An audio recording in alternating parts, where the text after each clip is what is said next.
guys, so today's video is books that I'd want to read for the first time again. This isn't a conclusive list, it's just like kind of a first draft. I might do more parts of this if I think of more books that I'd want to read for the first time.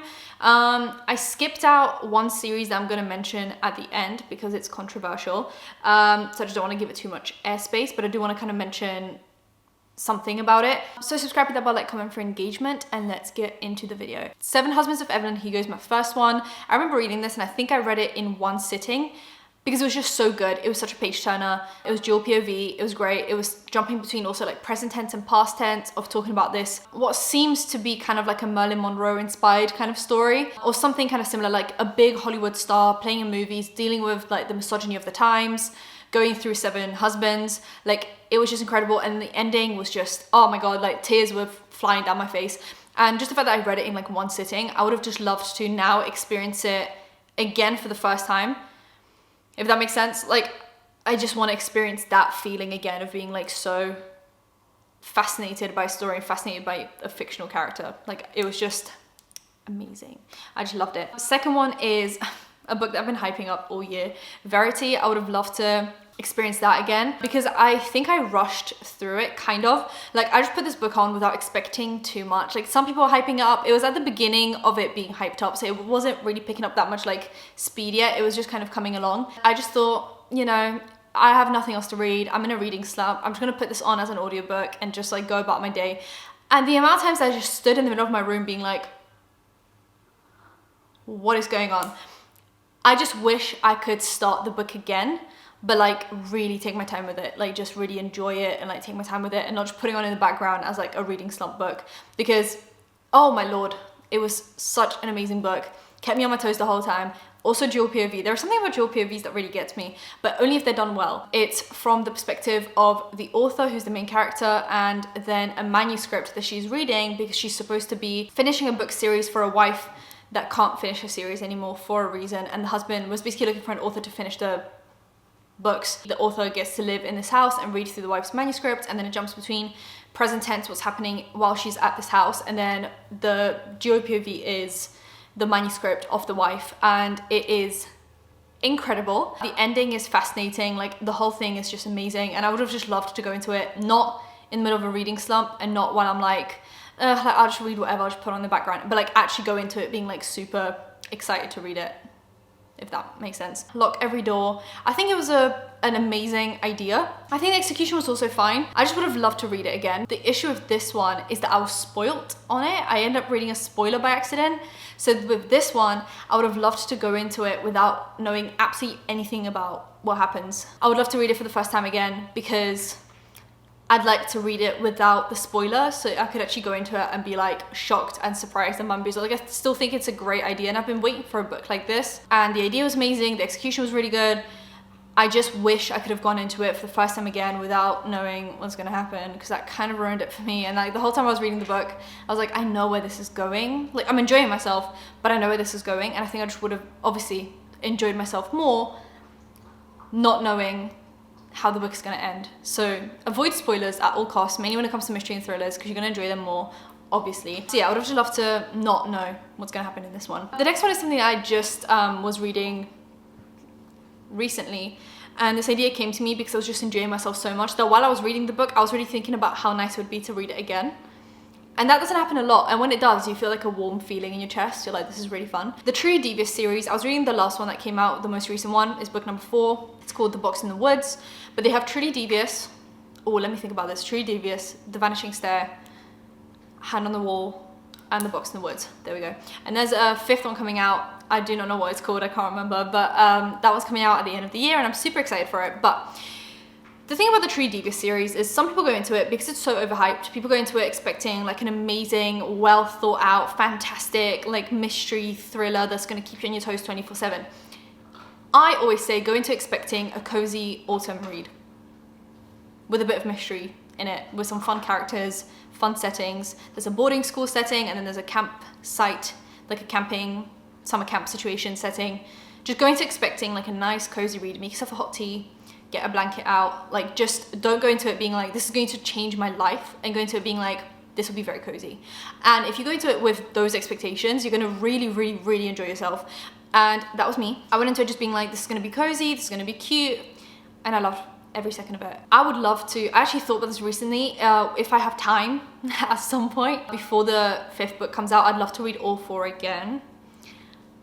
That's a bit, you know, I'm like setting the standards really high there, but like I would just love to read the books again. While I was reading The Books and the Woods, I was already thinking about how nice it would be to just restart the book, but then I'd love to just restart the whole series and go from book 1, because I actually can't remember what happened in the first 2 books, like as in like I can't really remember the plot twists, so I would love to just read it again now that I kind of know what I'm getting myself into, and just appreciate the plot twist a bit more, appreciate the whole setting a bit more.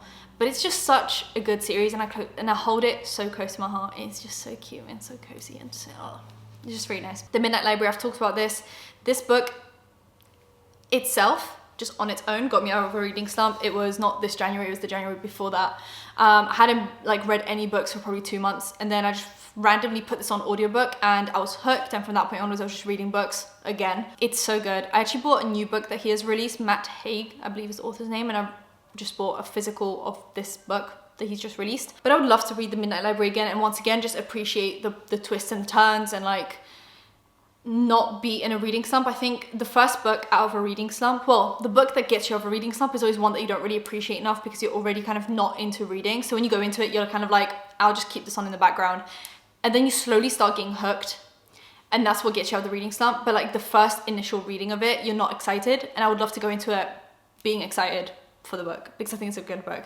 So most of mine is just like, it's always the book that gets me out of reading slump that I'm like, I wanted to appreciate that more, but I was miserable for the first bit because I was not into reading. Then it's a bit of an older one. I recently started watching like the Hunger Games movies again. I realized how much of a masterpiece they are. Like I actually think Suzanne Collins was really just way ahead of her time with this series.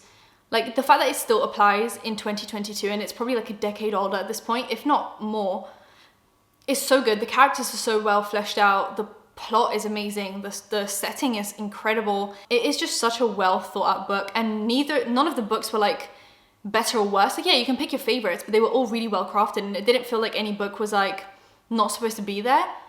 So good. The movies were also amazing. Katniss Everdeen was amazing. Jennifer Lawrence was amazing. Like I just think the whole series as a whole and what it became is so incredible. And I was so young reading the books. I think I was about like 12 reading the books. I'm actually planning on reading them again as an adult, as a 22-year-old, and looking at them from the lens of an adult, living in a world that is starting to look a little bit similar, sadly. I just want to like appreciate the books again as like an adult, because when I was 12, I was just like, oh, this is a fun book. They're like fighting to their death.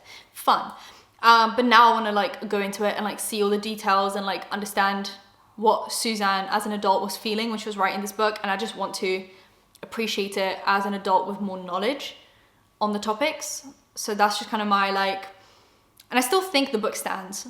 Like it could have been released today and I would have been like, yeah, not batting an eyelid, like this is absolutely correct. Then it's an author, and I mentioned her a lot when it comes to mystery thrillers because I like small town mysteries, and Jo Spain writes them super, super well. But I was reading her books on audiobook when I was in a reading slump, of course. I would have loved to read them again, but like not knowing what's going to happen, obviously for the first time, read them again for the first time, but like actually just appreciate going into them and like learning about the characters and actually focusing the whole time and like just being super into the books, because I think her books are not like truly devious in that sense because they're a lot more adult, but they give off that cozy small town vibe. And I think I didn't really appreciate them when I was reading them because I was in a reading slump, and those books were getting me out of a reading slump, but I was actively in a reading slump, and I was listening to them on audio while I was doing other things, you know, doing chores and stuff. But I would love to just sit down with a physical copy of the book for the first time and read it again and appreciate it, because I think her books are highly underrated.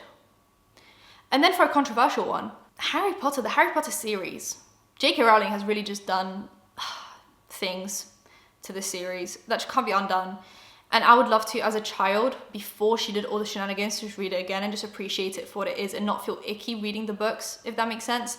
Like now when you sit down, and if you already have the physical copies, obviously you can read them as many times as you want because you already paid the money for it.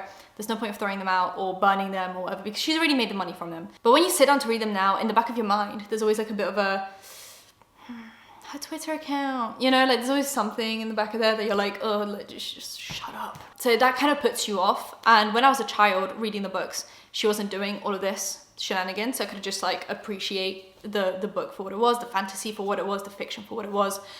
And I would have just loved to go back to that time.